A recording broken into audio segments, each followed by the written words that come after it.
When Tom Bradley called me a bleeding heart charity case at the office Christmas party, I smiled and excused myself to the restroom. When I returned, I'd already decided he was going to pay for every cruel word. What I didn't know was that my act of quiet revenge would save my life in ways I never imagined. Where are you watching from today? Drop your location in the comments below and hit that like and subscribe button. Let me back up and tell you how a $5 bill and a teenage girl with dirty fingernails became the most important relationship of my 54-year life. 3 months ago, if someone had told me I'd be taking life advice from a homeless kid, I'd have suggested they check their medication schedule.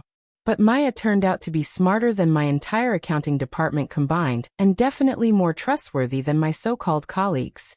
Every morning at 7:15, I walked past the Starbucks on 5th Street, where Maya had been sleeping in the doorway for the past 6 months. Most people pretended not to see her, but after working downtown for 8 years, you notice the regulars. Maya wasn't like the other homeless people in our area. She was young, maybe 17, with intelligent green eyes that seemed to catalog everything around her. The first time I gave her money was a Tuesday in September. She'd been reading a battered copy of To Kill a Mockingbird, and something about seeing a kid her age with a classic novel just broke something open in my chest. I pulled a $5 from my wallet without overthinking it.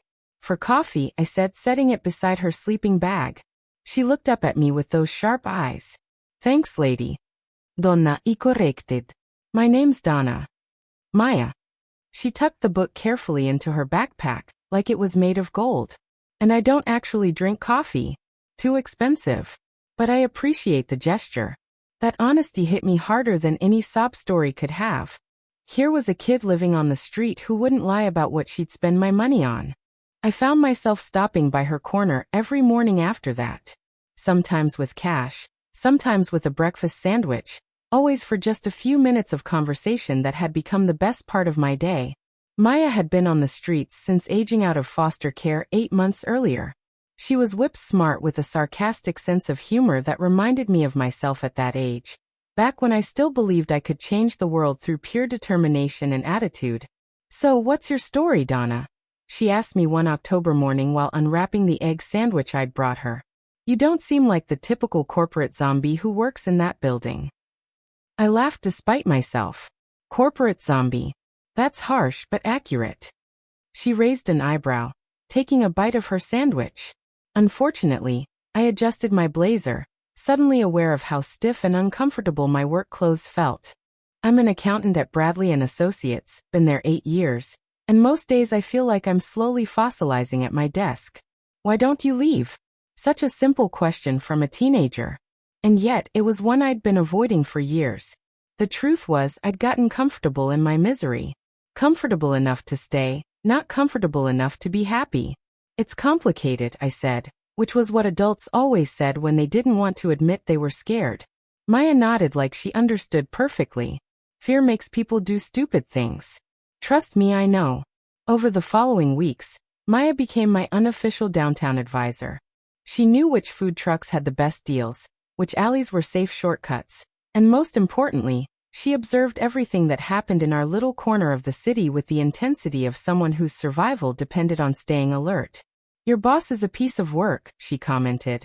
One November morning, I turned to see Tom Bradley climbing out of his BMW, talking loudly into his phone about some deal he was closing. Even from 50 feet away, his voice carried that particular blend of arrogance and insecurity that made my skin crawl. You know Tom Bradley? I asked, surprised. I know he parks illegally in the handicap spot twice a week, screams at his secretary through his office window, and thinks he's hot stuff because he drives a car that costs more than most people make in 2 years. Maya wiped her hands on the napkin I'd brought with her breakfast burrito. Also, he's the type who pretends homeless people are invisible, unless there's an audience to watch him be charitable. That assessment was so accurate, it made me laugh out loud. You should be a therapist, Maya. You read people better than anyone I know. Survival skill, she said simply. When you're on the street, reading people wrong can get you killed. As December arrived and the morning air grew colder, I started bringing Maya warmer clothes along with breakfast. She never asked for anything, but she accepted my offerings with a gratitude that never felt performative or manipulative. She was genuine in a way that made most of the adults in my life seem like actors playing roles. "Donna, can I ask you something?" Maya said one particularly cold Tuesday morning. "Of course. Why do you care?" "I mean, I'm grateful, don't get me wrong, but most people in expensive suits walk past me like I'm part of the architecture. You stop and talk to me like I'm actually human." I thought about that question for a moment, watching the early commuters hurry past us with their eyes fixed on their phones. Maybe because you remind me that there's still real people in the world. Most days at work, I feel like I'm surrounded by robots programmed to care only about profit margins and office politics. Maya nodded thoughtfully. "Your coworkers sound like they suck." "That's putting it mildly." I glanced at my watch, realizing I needed to head upstairs soon. "Sometimes I think the only honest conversations I have anymore are with you." "Well, that's depressing," Mia said with a grin, but also kind of flattering as I walked toward the office building that morning. I had no idea that my relationship with Maya was about to become the most important factor in keeping me alive. Sometimes the most crucial friendships come from the most unexpected places. And sometimes a teenager with nothing to lose sees dangers that adults with everything to protect completely miss. That afternoon, I noticed Tom Bradley and Helen Curtis having what appeared to be an intense conversation in the conference room. Their body language was serious, conspiratorial, and when Helen glanced in my direction through the glass walls, something cold settled in my stomach. Helen Curtis had been working at Bradley and Associates for 3 years. Ever since Tom hired her away from a competing firm with promises of quick advancement and higher commissions, she was attractive in that carefully maintained way that required significant time and money, with perfectly styled blonde hair and a wardrobe that cost more than my car. From day one, Helen made it clear that she considered herself destined for bigger things than a mid-sized accounting firm in downtown Cleveland.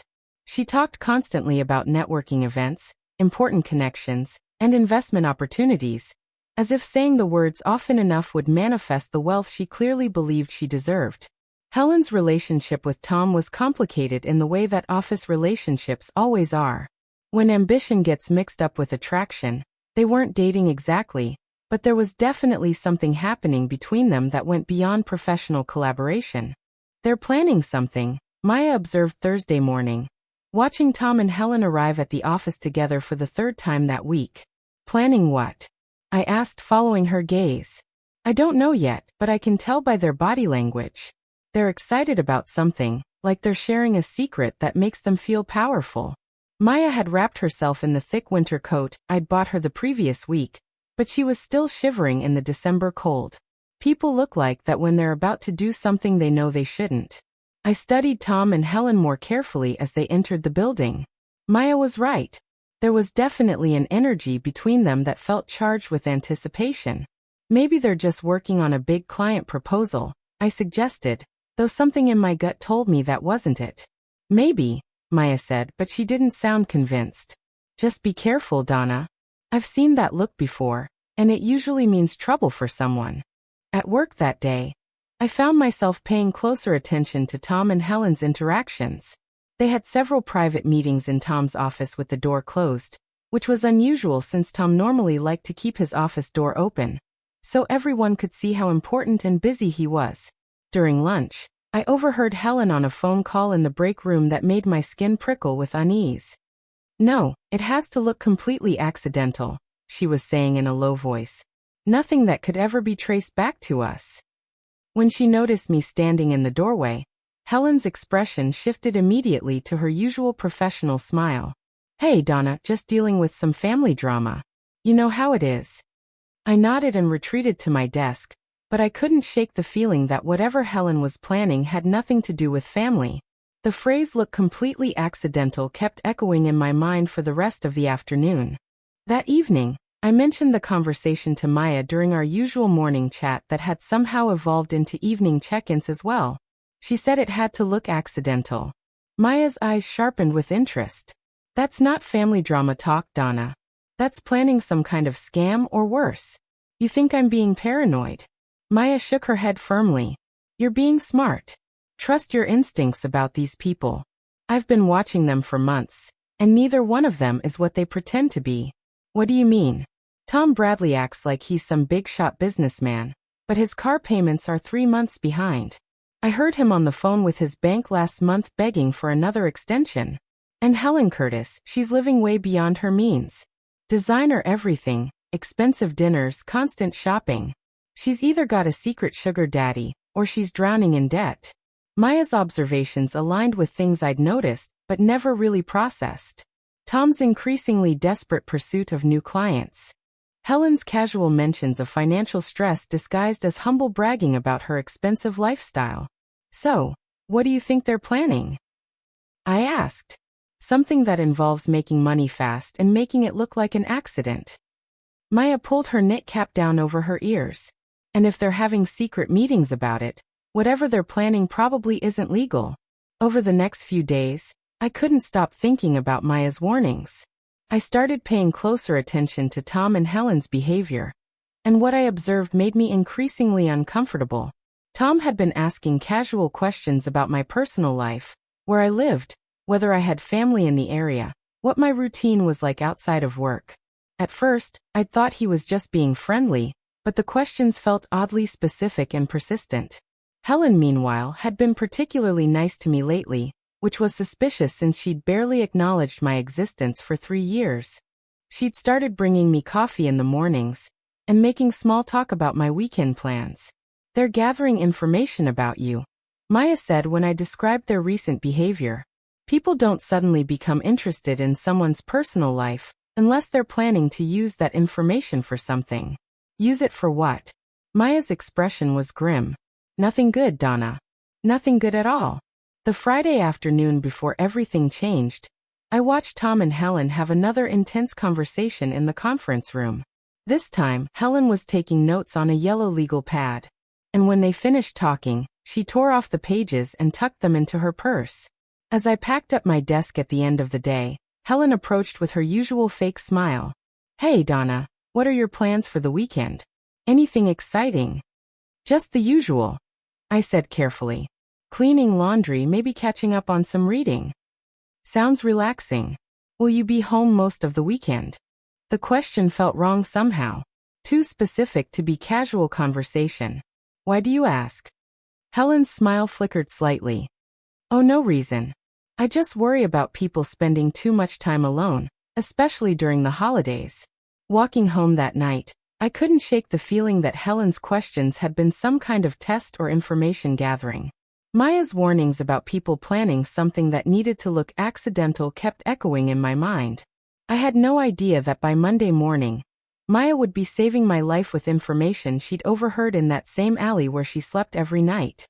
Monday morning arrived gray and cold with the kind of biting December wind that made everyone on the street walk faster and keep their heads down. I found Maya in her usual spot, but something was different about her demeanor. She was fidgety, alert in a way that reminded me of a cat sensing an approaching storm. "Donna, I need to tell you something important," she said before I could even offer her the breakfast sandwich I'd brought. "What's wrong? You look nervous." Maya glanced around the street corner, checking to see who might be listening. "Last night around 11 o'clock, your boss and that blonde woman came down here. Tom and Helen. What were they doing here talking about you?" Maya's voice was low and urgent. "They didn't know I was here. I was hidden behind the dumpster because it was so cold. But they stood right over there by the street lamp, and I heard everything."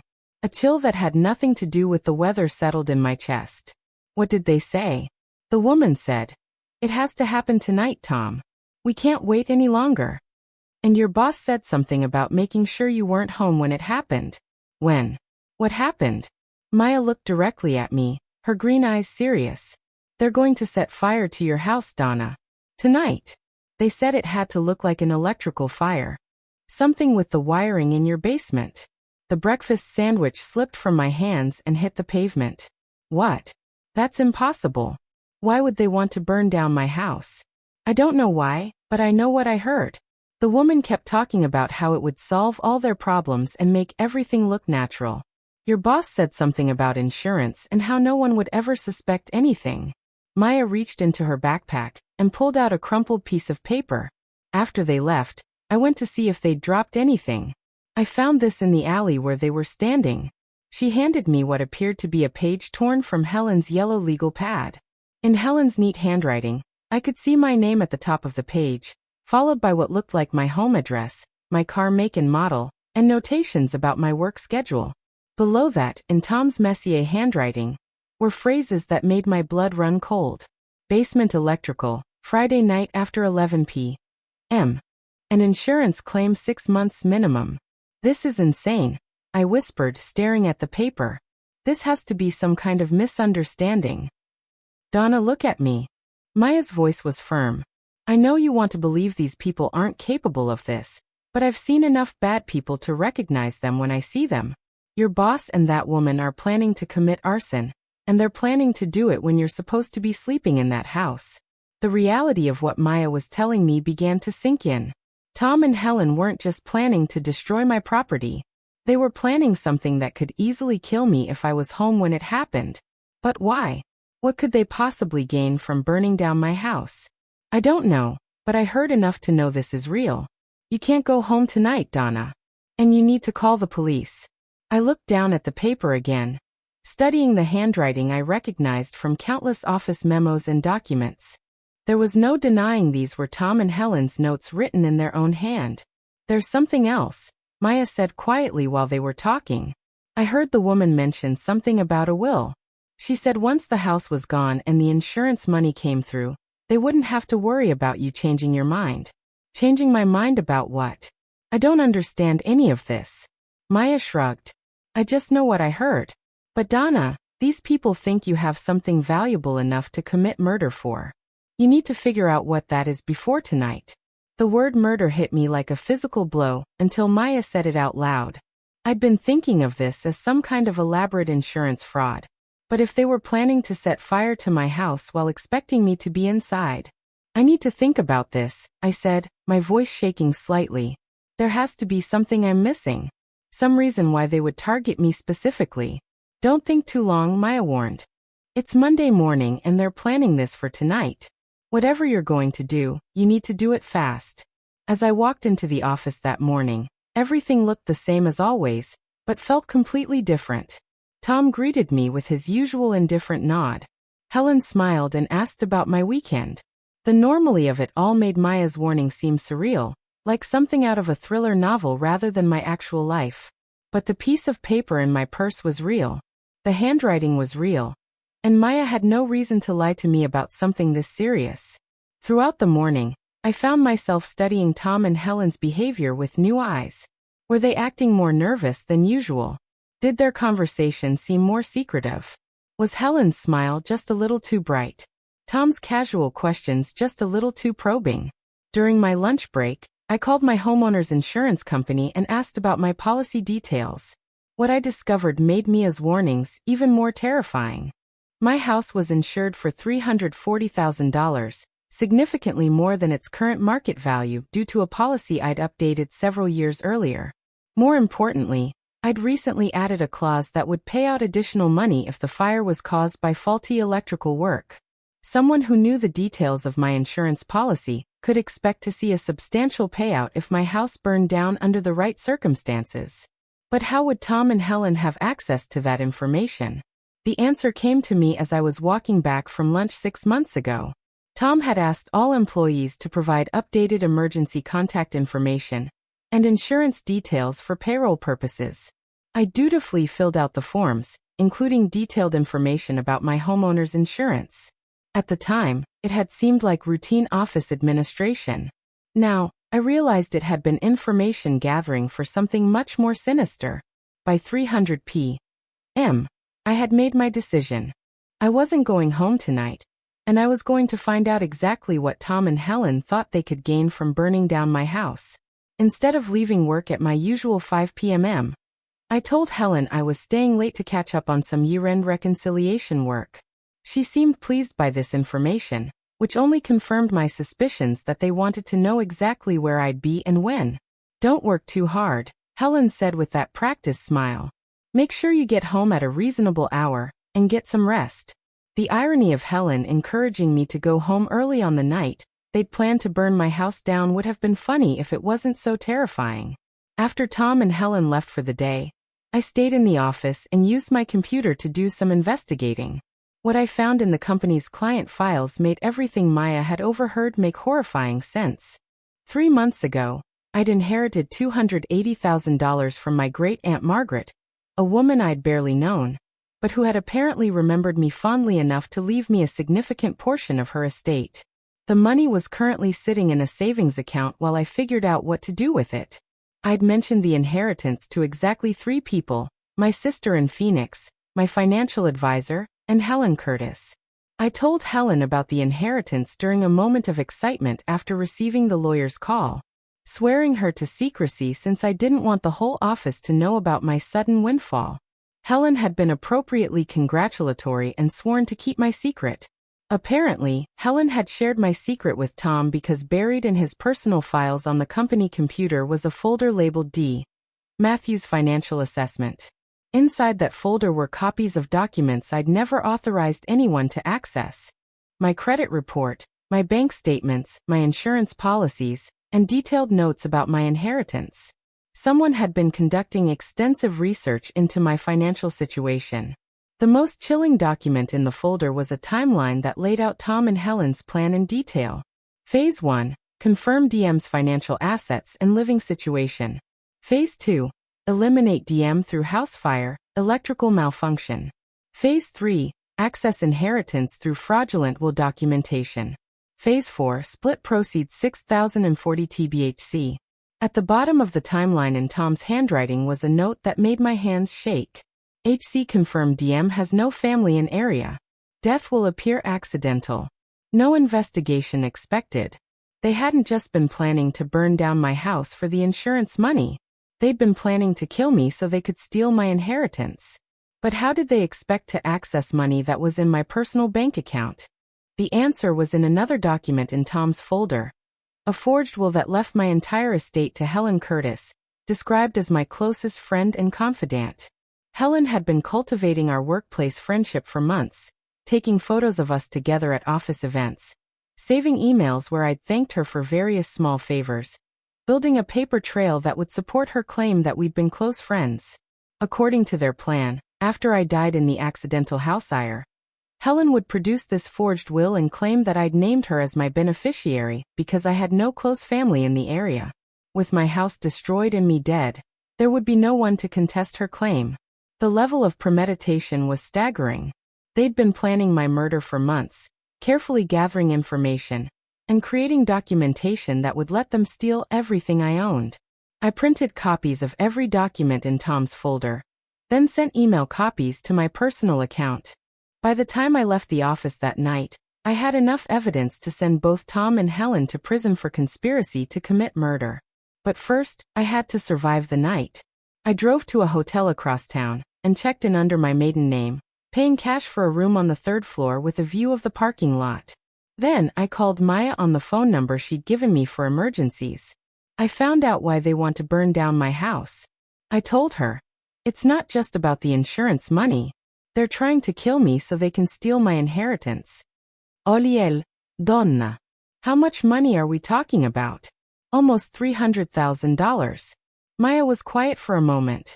That's definitely murder money. People have killed for a lot less than that. I've got evidence of their whole plan. I printed everything from Tom's computer, but I need to figure out how to stop them without getting killed in the process. Where are you now? Hotel downtown. I'm not going anywhere near my house tonight. Good. What about tomorrow? You can't hide in a hotel forever. I'd been thinking about that question all afternoon. I'm going to set a trap for them. If they think their plan worked, they'll have to move forward with the next phase, and that's when I'll have them. Donna, these people are planning to commit murder. You shouldn't try to handle this alone. I'm not alone, I said, looking out the hotel window at the city lights below. I have you and I have evidence, and I have the advantage of being smarter than both of them combined. The next morning, I would put my plan into action. But first, I needed to let Tom and Helen believe they had succeeded in killing me. At 11:47 p.m., I sat in my hotel room and watched the local news website refresh on my laptop screen.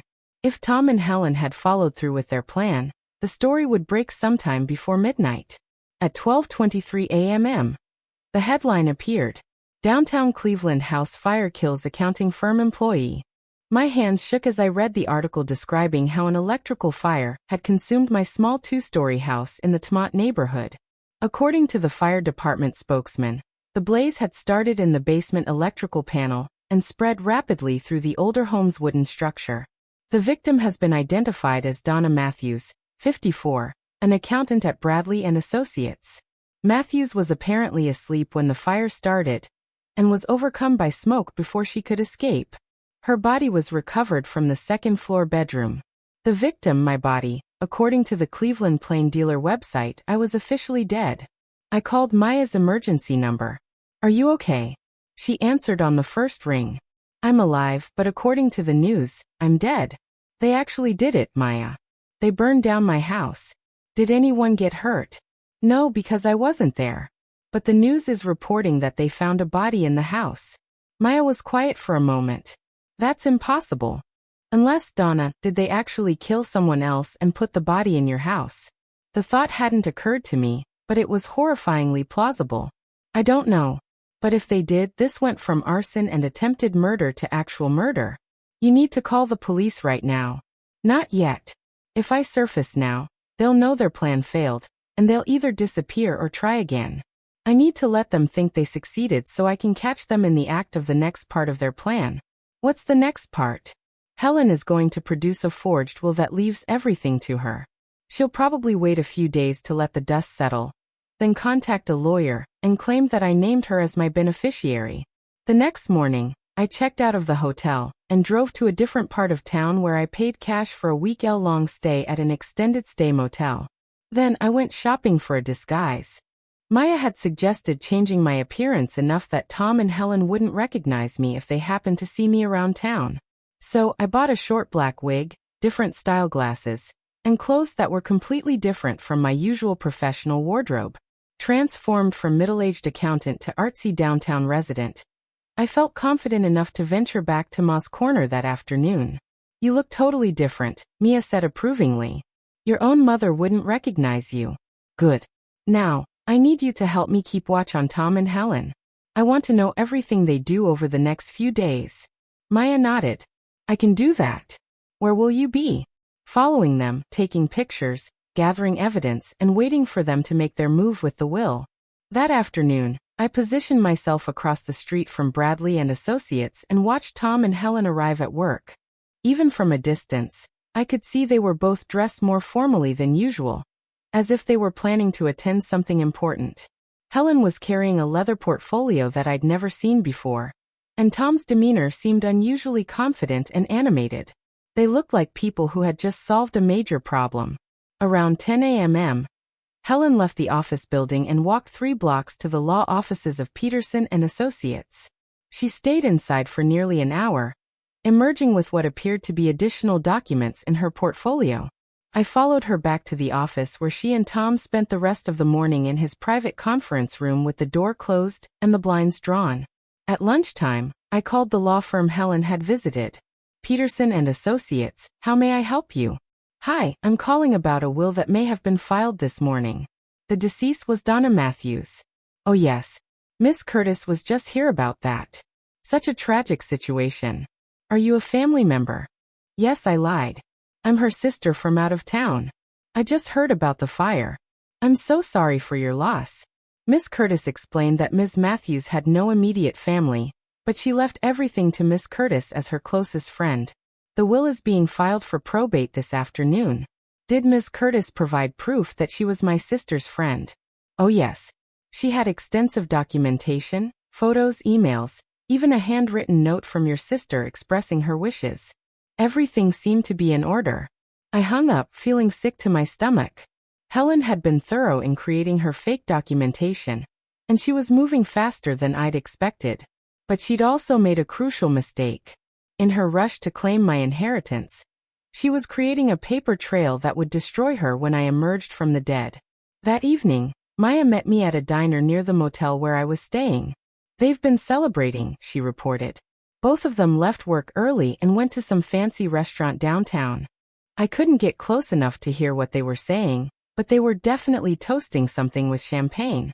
They're celebrating my death and their upcoming windfall. When are you going to contact the police? I pulled out the folder of evidence I'd compiled over the past 2 days. Tomorrow morning. But first, I need to make one more stop. Maya looked at the folder. What's that? Everything Tom and Helen need to go to prison for the rest of their lives. Financial records, copies of their plan, photos of Helen filing the forged will, and most importantly, the piece of paper you found in the alley that proves they were planning this from the beginning. Maya smiled for the first time since this nightmare began. So we actually got them. We got them. But the best part is they think they got away with it. They have no idea that the woman they think they killed is about to walk into a police station and destroy their lives. I thought about Tom calling me a bleeding heart charity case at the Christmas party, about Helen's fake friendship and casual cruelty, about how they'd planned to murder me in my sleep for money. Tomorrow morning, they would discover that underestimating the kindness of strangers and the intelligence of the homeless teenager they'd ignored was the biggest mistake of their lives. The $5 bills I'd been giving Maya every morning had just bought me the most valuable information of my life. Sometimes charity really is its own reward. Wednesday morning at 8:15 a.m. I walked into the Cleveland Police Department downtown precinct wearing my black wig and carrying a folder thick enough to choke a horse. The desk sergeant looked up at me with the weary expression of someone who'd already heard every crazy story Cleveland had to offer. I need to report a conspiracy to commit murder, I said calmly. And I have documentation. That got his attention fast enough. 20 minutes later, I was sitting across from Detective Sarah Chin, a sharp-eyed woman in her 40s who listened to my story without interrupting once. When I finished explaining the situation, she leaned back in her chair and studied me carefully. Matthews, you're telling me that you faked your own death to catch your coworkers in a murder plot. I didn't fake anything. I just didn't correct their assumption that I was dead. I slid the folder across the desk. Everything you need is in there. Financial records, copies of their planning documents, photos of Helen filing the forged will, and the handwritten note they dropped in the alley. Detective Chin opened the folder and began reviewing the contents. Her expression grew increasingly serious as she read through Tom and Helen's documented plan. This timeline here, she said, pointing to the document I'd found on Tom's computer. This shows premeditation going back months. They've been planning this since I told Helen about my inheritance. She immediately shared the information with Tom, and they started building their case that I had no family, so no one would question my death. About that, Detective Chun said, looking up from the papers. There's something you need to know about the fire. A chill settled in my stomach. What about it? We did find a body in your house. A woman approximately your age and build. She'd been dead for at least 12 hours before the fire started. The room seemed to spin slightly. They actually killed someone, it appears. So the victim had significant head trauma that occurred before the fire. Someone murdered this woman and placed her body in your house to make it look like you died in the blaze. I felt sick. My escape plan had worked, but an innocent woman had died in my place. Do you know who she was? We're still working on identification, but we have reason to believe she was homeless. No missing person reports filed. No immediate family looking for her. Maya. The thought hit me like ice water. Was she young, teenager, maybe 17, with green eyes? Detective Chen's expression sharpened. No, this was a woman in her 50s. Why? Do you know someone who matches that description? Relief flooded through me so intensely. I almost started crying. Maya was safe, but some other woman, some other person with no family to miss her, had been murdered to provide a body for their plan. There's a homeless teenager named Maya who's been helping me. She's the one who overheard their plan and warned me. I was afraid I couldn't finish the sentence. We need to speak with Maya immediately. Her testimony will be crucial to our case. I can arrange that. But Detective Chen, if they killed someone else to put her body in my house, this is way more serious than just attempted murder. Yes, it is. This is now a homicide investigation with multiple felony charges. Conspiracy to commit murder, arson, fraud, identity theft, and now an actual murder charge. Detective Chen closed the folder and stood up. Matthews, I need you to stay in protective custody until we can arrest your coworkers. If they discover you're alive, they may try to finish what they started. How long will that take? Based on this evidence, I can get warrants issued within the hour. We'll arrest them at their workplace this afternoon. The thought of Tom and Helen being arrested at Bradley and Associates in front of all our coworkers filled me with a satisfaction I hadn't expected. They'd planned to humiliate me by making me disappear. Instead, they were about to be publicly destroyed. There's one more thing, Detective Chun said as we prepared to leave her office. The forged will Helen filed. She's scheduled to meet with the probate court tomorrow morning to begin the asset transfer process. She's moving incredibly fast to get access to your money, which means she'll be shocked when she discovers that dead people don't usually show up to contest their own wills. Detective Chun smiled grimly. I think we can arrange for you to make an appearance at that meeting. Nothing says surprise like a murder victim walking into court. That afternoon, I sat in an unmarked police car outside Bradley and Associates and watched through tinted windows as Detective Chun and 3 other officers walked into the building where I'd worked for 8 years. Maya was beside me in the back seat, having agreed to provide her witness statement to support the case. She'd been quiet since learning about the murdered woman found in my house. Donna, what if they'd killed me instead? She asked softly. What if they'd decided a homeless teenager was easier to grab than some random woman? But they didn't. You were too smart, too careful. You heard their plan and warned me. And now they're going to pay for what they did. It could have been me in that house. I turned to look at her. This brave kid who'd saved my life simply because I treated her like a human being for a few months. But it wasn't. And after today, they'll never hurt anyone again. Through the office building's windows, I could see commotion on the 3rd floor where our accounting department was located. Other employees were gathering in the hallway, probably trying to figure out why police were arresting Tom and Helen in the middle of a workday. 20 minutes later, Detective Chun emerged from the building with Tom and Helen in handcuffs. Even from across the street, I could see the shock and panic on their faces as they were loaded into separate police cars. Tom kept looking around wildly, as if he expected to see me watching from somewhere nearby. Helen's face was stone cold, already calculating her next move, even as they read her rights. How does it feel? Maya asked, watching the police cars drive away. Honestly, it feels like justice. They thought they could murder me and steal my money, because I was just some middle-aged accountant with no family to care what happened to me. But they were wrong. They were wrong about a lot of things. They underestimated my intelligence. They underestimated your street smarts. And they definitely underestimated how much evidence they'd leave behind when they got greedy. Detective Chun returned to our car and slid into the front seat. Both suspects are in custody. We found additional evidence in Helen's desk, including backup copies of the forged will and detailed financial projections about how they plan to split your inheritance. What happens next? Tomorrow morning, you attend that probate court meeting and watch Helen's lawyer try to explain how a dead woman just walked into the courtroom. I couldn't wait to see the look on Helen's face when her carefully planned inheritance grab collapsed in the most public way possible. Thursday morning, I sat in the back row of probate court, wearing my regular clothes and looking exactly like the Donna Matthews who was supposed to be dead. Maya had insisted on coming with me to witness what she called the best revenge plot ever. At 9:30 a.m., Helen's lawyer, Robert Peterson, stood up to address Judge Williams about the estate of Donna Matthews. Your Honor, we're here today to begin probate proceedings for my client's deceased friend who tragically died in a house fire earlier this week. Judge Williams looked down at his paperwork, and the beneficiary is present. Yes, Your Honor. Helen Curtis has provided extensive documentation proving her close friendship with the deceased who named Miss Curtis as her sole beneficiary. That's when I stood up. Excuse me, Your Honor, but I believe there's been some mistake. The entire courtroom turned to look at me. Helen's face went white as paper. Her lawyer dropped his files, sending papers scattering across the floor. Who are you? Judge Williams asked, though he was clearly beginning to understand. I'm Donna Matthews, the supposedly deceased person whose estate these people are trying to steal. Helen shot to her feet, her voice shaking. That's impossible. You're dead. I saw the news report. They found your body. They found a body, Helen.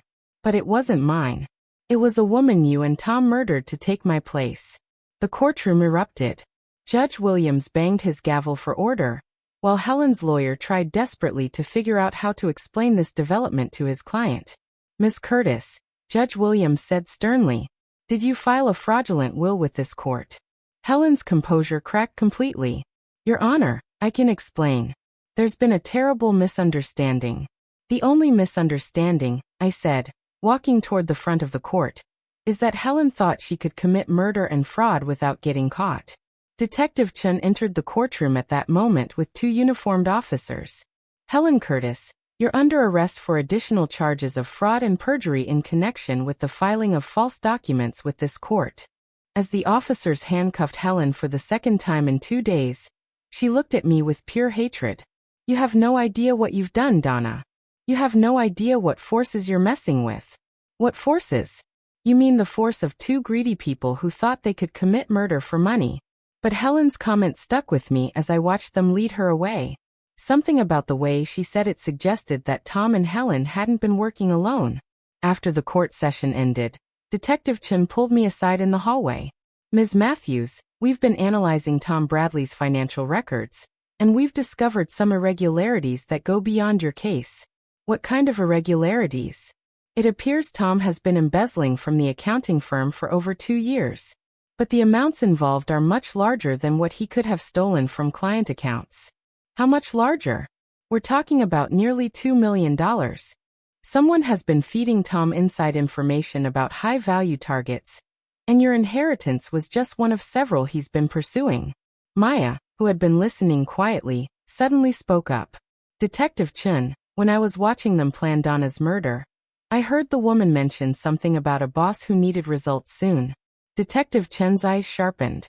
"A boss?" "She said they were working for someone else. She said something about keeping their boss happy and not disappointing him again. Like they'd failed at something before." My mind raced back through my conversations with Helen over the past few months. She'd mentioned several times that she had connections to wealthy investors, people who were looking for good opportunities to make money quickly. "Detective Chen, what if Helen and Tom were part of a larger operation? What if they were targeting people with inheritance money on behalf of someone else?" "That's exactly what we're starting to suspect. We've identified 3 other suspicious deaths in the past 18 months, all involving people who had recently received inheritance money or insurance payouts." The scope of what I'd stumbled into was much larger than I'd realized. Tom and Helen weren't just greedy coworkers. They were part of an organized scheme to murder people for their money. "Who else was killed?" I asked. Detective Chen pulled out a file folder. "Margaret Reeves, aged 67, died in a home invasion robbery 6 months after inheriting $400,000 from her brother. James Patterson, age 71, died in a car accident 2 weeks after receiving a $300,000 insurance payout from his wife's death. And Carol Whitney, age 55, died in an apparent drug overdose 3 months after her mother left her $250,000. Maya was looking at the file with wide eyes. "They've been murdering people for money for over a year." "It appears so. And based on financial records we've recovered, someone was paying Tom and Helen a percentage of each successful theft." "How much of a percentage?" 20%. Which means someone else was keeping the other 80% of the money they stole from murder victims. I felt sick thinking about how many people had died for their inheritance money, while the police investigated their deaths as random crimes or accidents. "Do you know who their boss is?" Detective Chen shook her head. "Not yet, but we're going to find out. Tom and Helen are facing multiple murder charges now, and one of them is going to talk to save themselves from life in prison." As we left the courthouse, Maya walked beside me quietly for several blocks before finally speaking. "Donna, what if they come after you again?" "Call me. What if their boss decides you're too dangerous to leave alive?" I'd been wondering the same thing.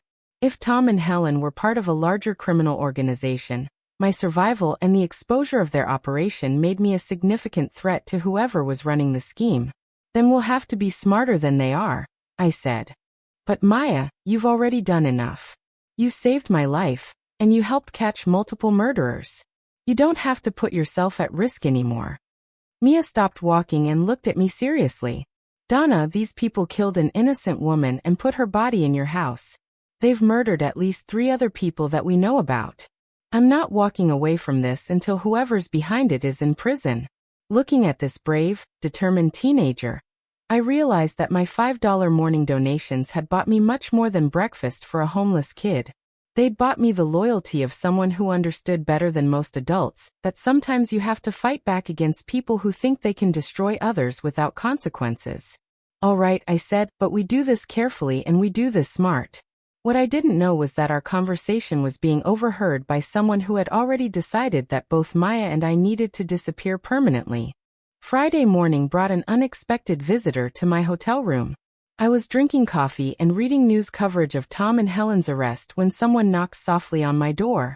Through the peephole, I saw a well-dressed man in his 60s holding what appeared to be a legal document. He looked like a lawyer, but something about his posture seemed wrong. Too tense for a routine legal visit. Who is it? I called through the door. Ms. Matthews. My name is David Morrison. I'm an attorney representing some clients who need to discuss the situation with Tom Bradley and Helen Curtis. I kept the chain lock engaged and opened the door just wide enough to see him clearly. What clients? Morrison held up a business card that identified him as a partner at Morrison Hayes & Associates, a law firm I'd never heard of. People who were financially involved with Mr. Bradley's activities and are concerned about the legal exposure his arrest has created. I don't understand. What does Tom's embezzlement have to do with me? May I come in? This is a conversation better had in private. Everything about this felt wrong. Legitimate lawyers didn't show up at hotel rooms unannounced to discuss criminal cases with victims. They made appointments, worked through other attorneys, followed proper procedures. I'd prefer to handle this through my attorney, I said.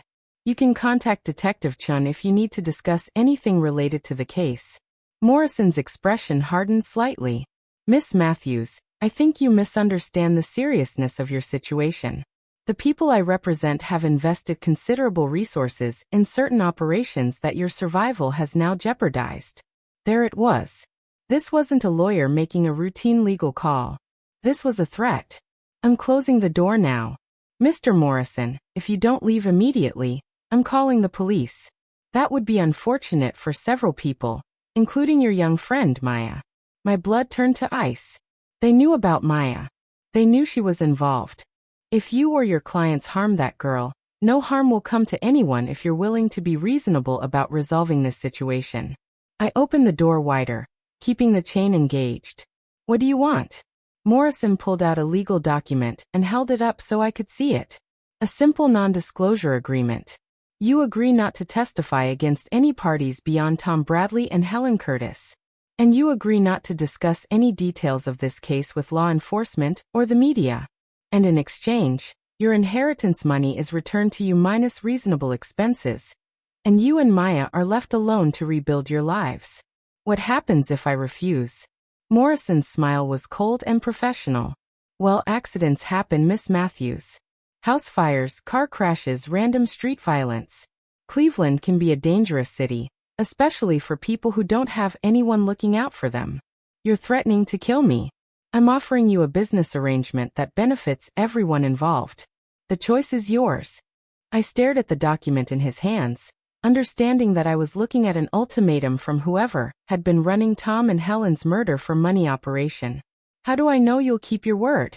Because dead people can't spend inheritance money, and live people who keep their mouths shut don't pose any threat to anyone's business interests. I need time to think about it. Morrison checked his watch. You have until 6 p.m. today to sign this document and deliver it to the address listed at the bottom. If we don't receive it by then, we'll assume you've chosen the more difficult path. He slid the document under the door chain and walked away without another word. I immediately called Detective Chin and explained what had just happened. Within an hour, she was at my hotel with 2 federal agents and a tech team that was setting up recording equipment in my room. Ms. Matthews, you've just been contacted by representatives of what appears to be a sophisticated criminal organization. Agent Patricia Ross explained. The FBI has been tracking similar operations in 3 other states. Similar how? Teams of people who identify inheritance recipients, insurance beneficiaries, and lottery winners then murder them and steal their money through forged documents and fraudulent claims. Agent Ross showed me photographs of Tom and Helen alongside pictures of 8 other people I didn't recognize. We believe this organization has been responsible for at least 20 murders across Ohio, Pennsylvania, and Michigan over the past 3 years. Maya arrived at the hotel an hour later under police protection, having been picked up from her usual street corner after Detective Chun realized she might also be in danger. "So they want you to keep quiet about the bigger operation," Maya said after I explained Morrison's visit. "Which means there's definitely a bigger operation to keep quiet about. The question is, do we use this meeting tonight to try to catch whoever Morrison represents, or do we play it safe and let the FBI handle this their way?" Agent Ross was clear about her preference. "Ms. Matthews, we want you to wear a wire to this meeting and help us identify the people behind this organization. And if something goes wrong, we'll have agents positioned throughout the area. You'll be completely protected." Maya looked skeptical. "These people have killed at least 20 people. They're not going to hesitate to kill Donna if they figure out she's working with the FBI. Which is why we're going to be very careful about how we handle this." I looked at the non-disclosure agreement Morrison had left, studying the address where I was supposed to deliver it that evening. The location was a warehouse in Cleveland's industrial district, exactly the kind of isolated area where bad things happen to people who ask too many questions. "I'll do it," I said.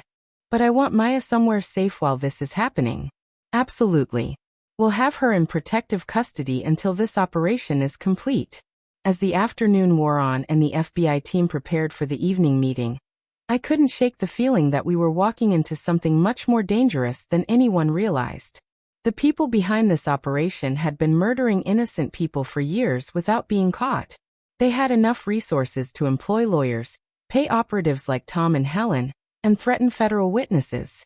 Morrison's confident threat suggested they had backup plans for dealing with people who didn't cooperate with their business arrangements. At 5:30 p.m., Agent Ross fitted me with a wire and went over the plan one more time. "You deliver the unsigned document and tell them you need more time to consider their offer. Try to get them to explain more about their operation. Identify other people involved and give us enough information to shut down their entire network. And if they don't want to talk, if they just decide to kill me on the spot, that won't happen. We'll be monitoring everything and our response team will be in position to intervene if necessary." Maya hugged me before I left for the meeting. "Donna, you don't have to do this. You've already done enough." "Yes, I do have to do this. These people killed that woman and put her body in my house. They've murdered at least 20 other people. If I don't help stop them now, they'll just keep killing. Then be smart and be careful. And remember, you're a lot tougher than they think you are." As I drove toward the warehouse district that evening, I realized Maya was right. 6 months ago, I'd been a quiet accountant who let people like Tom Bradley mock me at office parties without fighting back. Now I was about to walk into a meeting with organized killers, wearing an FBI wire and carrying enough evidence to destroy their operation. Tom had called me a bleeding heart charity case. Tonight, I was going to show him and his associates that they'd seriously underestimated this particular bleeding heart. The warehouse was exactly what I'd expected, isolated, poorly lit, and surrounded by the kind of industrial emptiness that swallowed screams. As I parked outside the building, I could see Agent Ross' surveillance van positioned 3 blocks away, far enough to avoid detection, but close enough to respond if things went wrong. Morrison was waiting for me in the warehouse's main floor area. But he wasn't alone. Standing beside him was the last person I'd expected to see. My great-aunt Margaret's estate attorney, William Hayes. "Hello, Donna," Hayes said with the kind of smile that made my skin crawl. "I hear you've been having some difficulties with our mutual friends, Tom and Helen." The pieces clicked together so fast it made me dizzy. Hayes had been the one with access to information about inheritance recipients. As an estate attorney, he would know exactly when people received large sums of money, when they were vulnerable, and when they had no close family to investigate suspicious deaths. "You're the boss," I said. "You've been feeding targets to Tom and Helen." "I've been providing business opportunities to motivated independent contractors," Hayes corrected. "There's a significant difference. The difference being that you let them do the actual killing while you kept 80% of the stolen money." Morrison stepped forward. "Miss Matthews, did you bring the signed agreement?" I pulled the document from my purse, but kept it in my hands. I brought it. But I have some questions first. Hayes laughed. Questions? You're hardly in a position to be making demands, Donna. Actually, I think I am. You see, I know about Margaret Reeves, James Patterson, and Carol Whitney. I know this has been going on for 3 years, and I know that the FBI is already investigating this operation. The temperature in the warehouse seemed to drop 10 degrees. Hayes and Morrison exchanged a look that confirmed my suspicion that they hadn't expected me to know about the other murders. That's unfortunate, Hayes said quietly. We were hoping this could be resolved more simply. Morrison reached inside his jacket, and I saw the glint of metal. But before he could draw whatever weapon he was carrying, the warehouse lights suddenly blazed on, and FBI agents emerged from concealment positions around the building. Federal agents, nobody move. What happened next was chaos. Morrison went for his gun.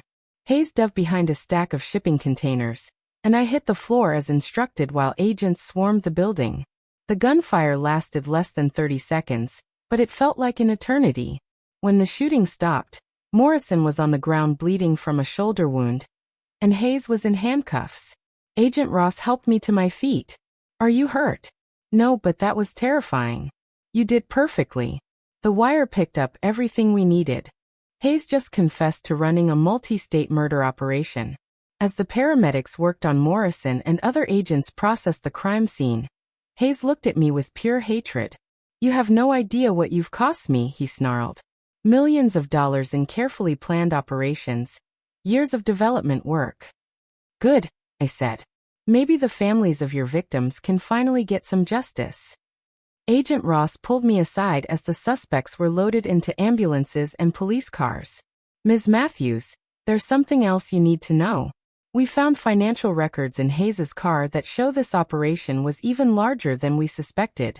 How much larger? They weren't just targeting inheritance recipients. They were also going after lottery winners, insurance beneficiaries, and elderly people with substantial retirement accounts.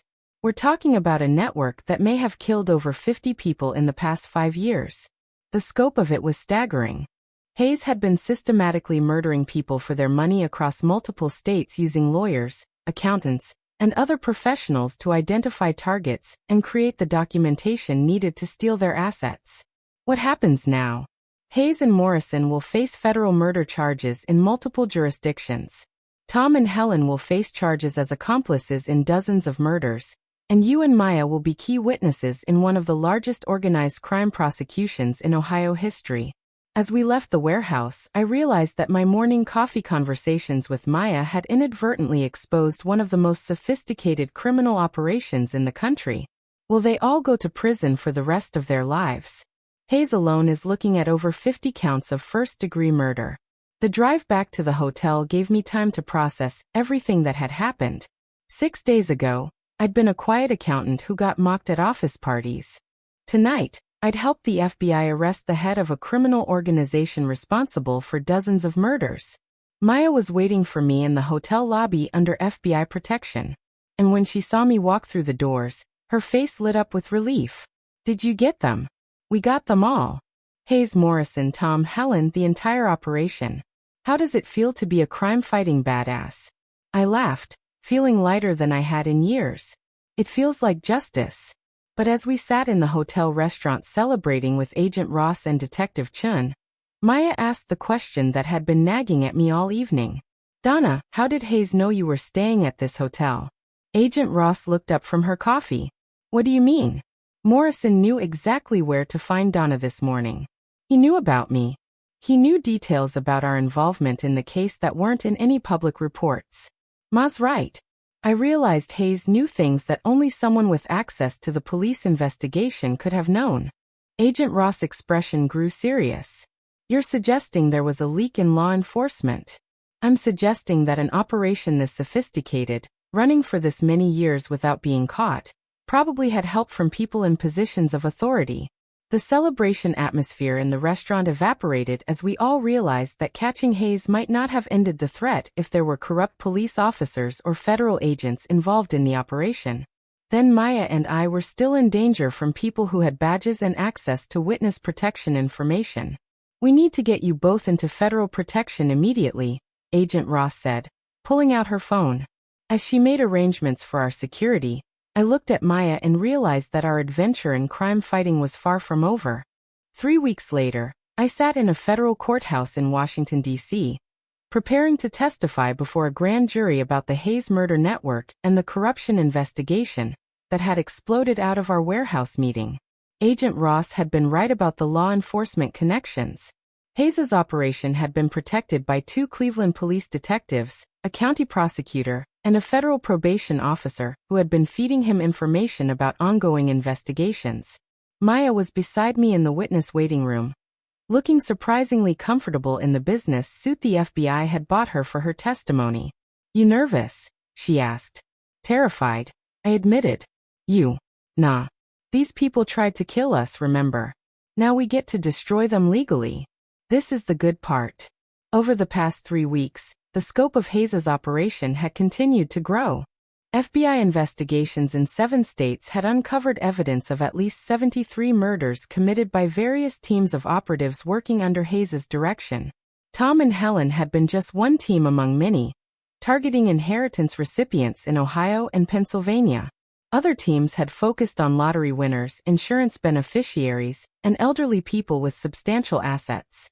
"The thing that still gets me," Maya said, "is that Hayes was your great-aunt's lawyer.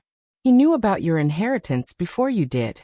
That revelation had been particularly disturbing.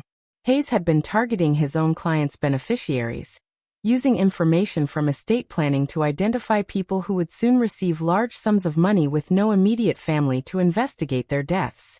My great-aunt Margaret probably told him all about me during their meetings. How I lived alone. How I didn't have close family in the area. He was planning my murder before I even knew I was inheriting money. But he made one mistake. "What's that?" Maya grinned. "He underestimated the power of $5 coffee money and genuine human kindness."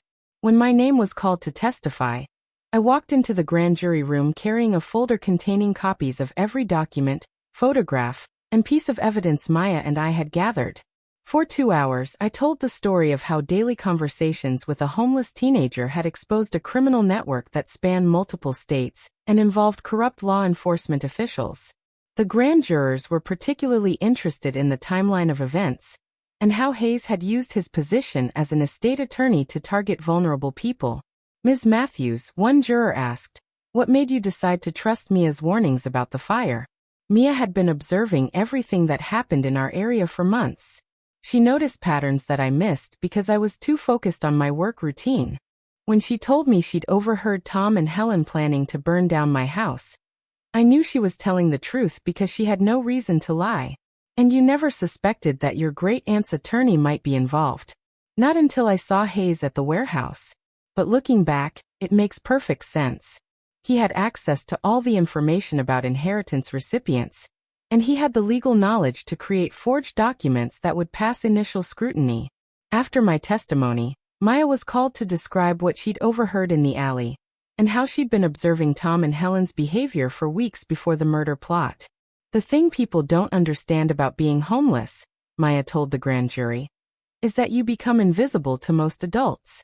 They don't notice you, which means they say and do things around you that they would never do if they remembered you were there." "Can you describe what you heard Mr. Bradley and Ms. Curtis discussing?" Maya pulled out a notebook where she'd written down everything she could remember from that night.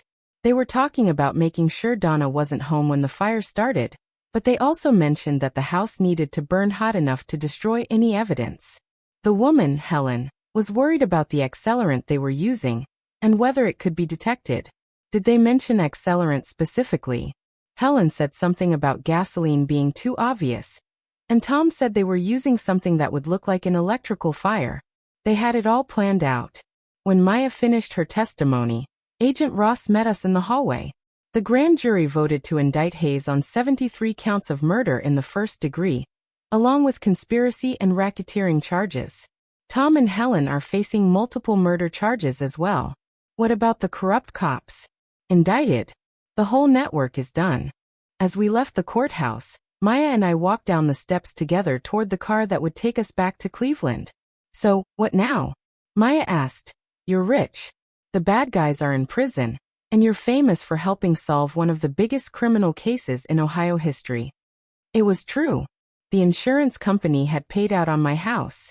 My inheritance was intact, and several news outlets had offered to pay for the rights to tell my story. Now I figure out what to do with the rest of my life, I said. What about you? The FBI offered to help you get into college. Maya stopped walking and looked at me seriously. Actually, I had a different idea. What's that? You know how Hayes was able to run this operation for years because people like me are invisible to most adults. What if that wasn't always the case? I waited for her to continue. What if we started a business that hired people like me, homeless people, people living on the street to work as investigators and security consultants? We could help people who are worried about being targeted by criminals. It was a brilliant idea. Maya had proven that people who lived on the streets often observed things that law enforcement and private security missed. Maya, that's genius. And we could use your inheritance money to get it started. Call it something like Street Angel Investigations. I looked at this remarkable teenager who had saved my life, helped expose a massive criminal network, and was now proposing to turn her survival skills into a business that could help other people. You want to be my business partner? I want to make sure what happened to you never happens to anyone else. And I want to prove that homeless people are a lot smarter and more valuable than most people think. 6 months later, Street Angel Investigations had 15 employees, all former homeless individuals who had been trained in surveillance, investigation techniques, and personal security. Maya, now 18 and living in her own apartment, served as our director of field operations. I handled the business side and client relations. Our first major case involved protecting a lottery winner who'd been receiving threats. Our second case helped police solve a missing person investigation that had been cold for 2 years. Tom Bradley called me a bleeding heart charity case at a Christmas party, thinking he was mocking my kindness toward Maya. He had no idea that my bleeding heart would lead to his arrest for multiple murders, or that my charity would grow into a business that protected other people from criminals like him. Sometimes the best revenge isn't getting even. It's proving that the thing someone mocked you for was actually your greatest strength. Maya and I learned that kindness between strangers can be the most powerful force in the world, capable of stopping killers, exposing corruption, and building something beautiful from the ashes of other people's cruelty. The $5 bills I gave Maya every morning bought me much more than coffee money for a homeless teenager. They bought me a friend, a business partner, and proof that treating people with dignity can literally save lives. As Maya likes to say, we turned Tom's insult into our mission statement. Bleeding hearts and charity cases protecting people who matter. And in our office in downtown Cleveland, we keep a framed copy of the newspaper headline from the day Hayes was sentenced. Homeless teen and accountant expose murder network. Some days being underestimated by cruel people is exactly the advantage you need to destroy them completely. Thanks for listening. Don't forget to subscribe and feel free to share your story in the comments. Your voice matters. Music.